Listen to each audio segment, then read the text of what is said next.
open mic poetry world at the Civic Media Center. I was the token conservative just out of the Navy in the den of iniquity with all the communists and socialists and other malcontents there. And they somehow relatively welcomed me in. I was periodically banned, but they always let me back in. But that's when I first discovered Mr. McShane. And then I guess about 12, 14 years ago, I wrote a play to impress a girl. And then everything in my life changed from there. 8 or 9 plays later and 3 novels, here I am. But none of that would have been possible without Shamrock McShane. One of the smartest things I've ever done as a writer is to cast Shamrock McShane in my plays. And we had a play, the first big hit we had was called Trailer Park Elegy. And in that play, Mr. McShane delivered an 8-minute monologue to a live goat on stage. And it was the most exhilarating piece of theater I had ever seen. And I remember on the opening night, we had sold out the entire run at the Acrosstown, which prior to that, if you've been to the Acrosstown, you know was not a common thing. And on opening night, we had been packed, and a little lady walks up in the meet and greet, and I said, "Oh, thank you so much for coming. How'd you enjoy the show?" And she goes, "Oh, I hate plays. I'm here to see the goat." And after that, I wrote a play called Sunset Village about the underground drug and sex culture at the villages. And Shamrock McShane and Anna Marie Kirkpatrick were so exhilarating, were so spellbinding in that play. It had a fantastic off-Broadway run in New York City, and then it came back to the Acrosstown and sold out the Acrosstown. And the very next season, the Gainesville Community Playhouse put it on, and it set the 97-year attendance record because of Shamrock McShane and because of Mandy Fugit. Oh yeah, and because of our local group of artists. My life as a writer, and certainly our little press, has been the product of community development, of making art in a community of artists. And it's been the high honor of my life to get to be associated with Shamrock McShane. We call each other force multipliers for our art, that we're always pushing each other to be better. Now, having said all of that, full disclosure, I wasn't a fantastic fan of Shamrock McShane's writing. I've read some of his stuff before, and I thought, man, this guy is a snooty, intellectual blowhard. Who do you think he is?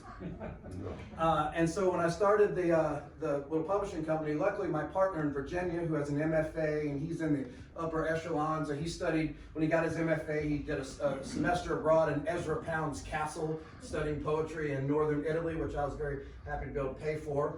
But our arrangement is that since he's the snooty guy, he gets to make the final decision about what we publish and what we don't. And I did that largely so I wouldn't have to tell Shamrock McShane no when he sent me a novel. And then he sent me this novel.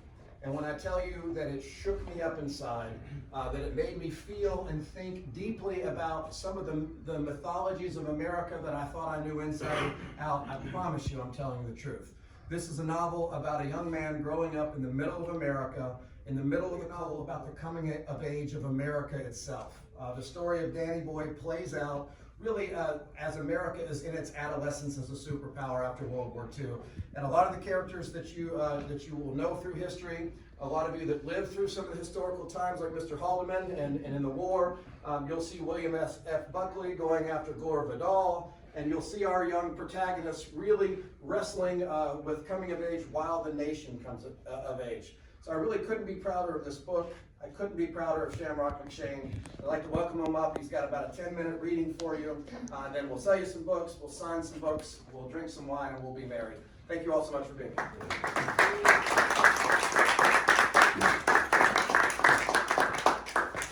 Those of you who have worked with me know I have 2 cardinal rules for making art. Always do the simplest thing, or do something you already know how to do. Well, fuck that. I had a secondary principle: never introduce, never explain. So, thank you, Michael, for that introduction. But from the bottom of my heart, thank you, Michael.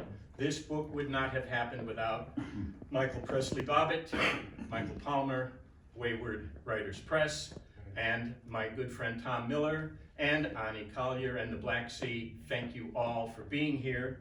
I didn't just write this book to explain how I got here. I wrote this book to try to explain how here got here. In black and white and color. Jesus stood with arms outspread facing the rising sun. Beneath the dome, inside Ascension Church, with its terrazzo floors, its frescoes, alive with Tuscan flair, bright with azurite and ultramarine, its marble statues and saints and stories in pictures. At the baptismal font, someone was pouring water over Danny Boy's head, and he looked up. A dome makes it possible for there to be lots of space and light. That's what makes it right for a church. You enter and you're lit up. Your spirit is lifted. It's high and mighty in a good way, because a church ought to be all about goodness, the path to righteousness, which is pretty much straight up. That was the source of all, its soul, Mother Church. In the gospel, according to Luke, Jesus goes up into the sky and disappears. Nobody had ever asked Danny Boy if he wanted to be a Catholic. They baptize you only days after you're born, in their view, to prevent your soul from going to limbo, the place that was neither heaven nor hell nor purgatory, but rather the place for the unbaptized babies who died. Because presumably even God couldn't bring himself to send a newborn babe to hell, even though it was already guilty of original sin from which no one is exempt, and from which baptism alone could save you, such that if you were going to die right then and there, you'd go straight to heaven. The fact remained, no one had consulted him, and he wasn't just baptized, he was baptized Catholic. Now maybe you could be born Jewish, but nobody is born Catholic. It was as if you were born Catholic, and you might just spend the rest of your life trying to escape it. The nuns and priests, and the school and the church, all of that was waiting for Danny the moment he emerged from the womb. You started out too little to understand, but there were the robes and garments. It had been astounding to Danny in the stories of the Bible, and then in the even harder to believe stories in history books, that a number of people had been killed. Killed, mind you. And the numbers grew, not just in the way of numbers, but in the way of chance and whimsy. Cain killing Abel, okay, but the walls of Jericho tumbling down? Goliath's head hacked off? John the Baptist too? The Civil War, Hitler, the Holocaust, Hiroshima, mind-numbing shit.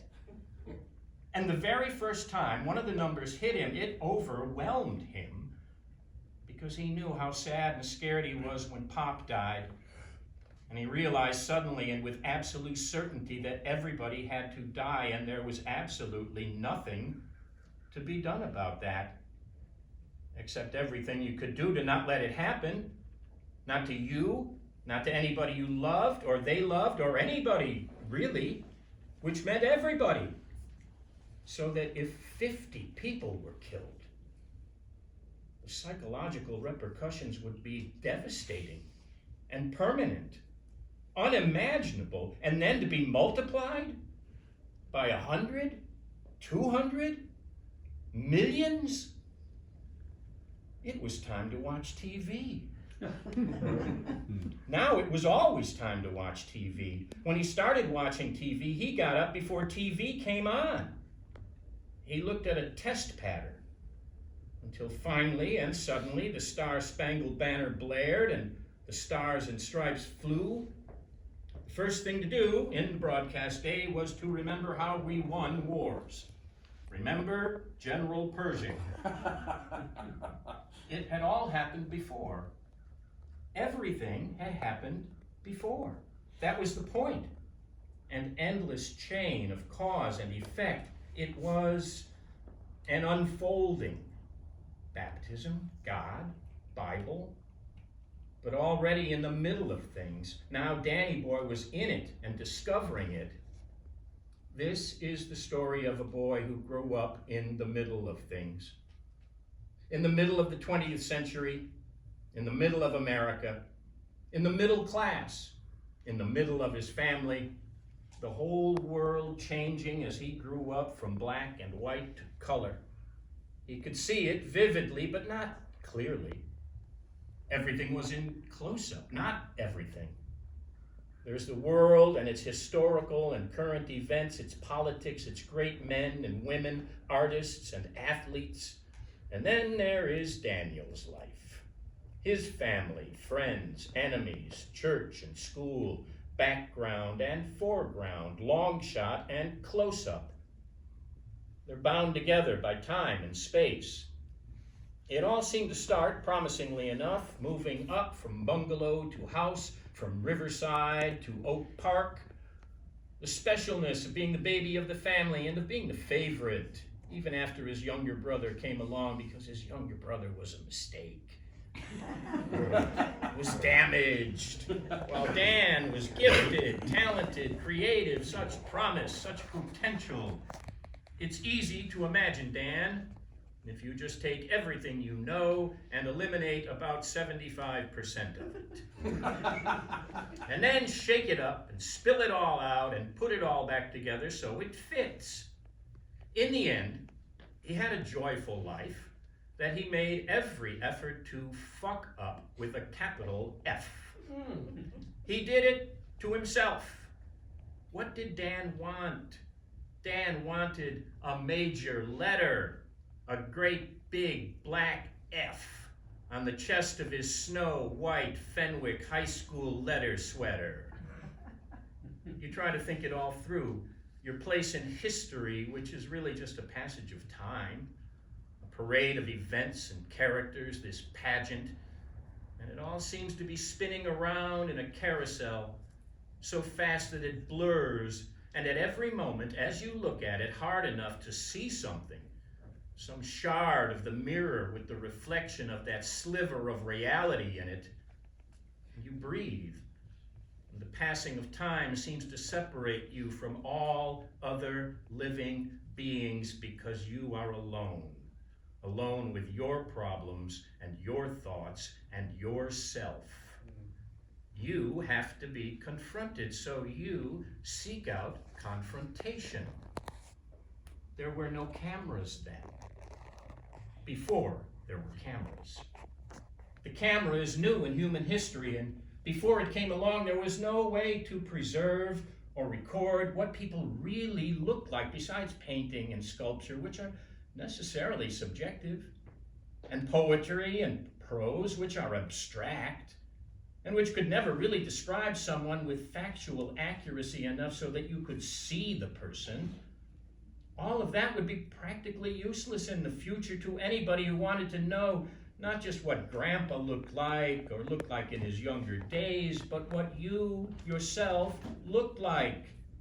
No way to verify, if just for yourself, that you used to be good looking or trim. Everybody and everything was more present tense in the past because of the camera, in black and white and color. Bravo!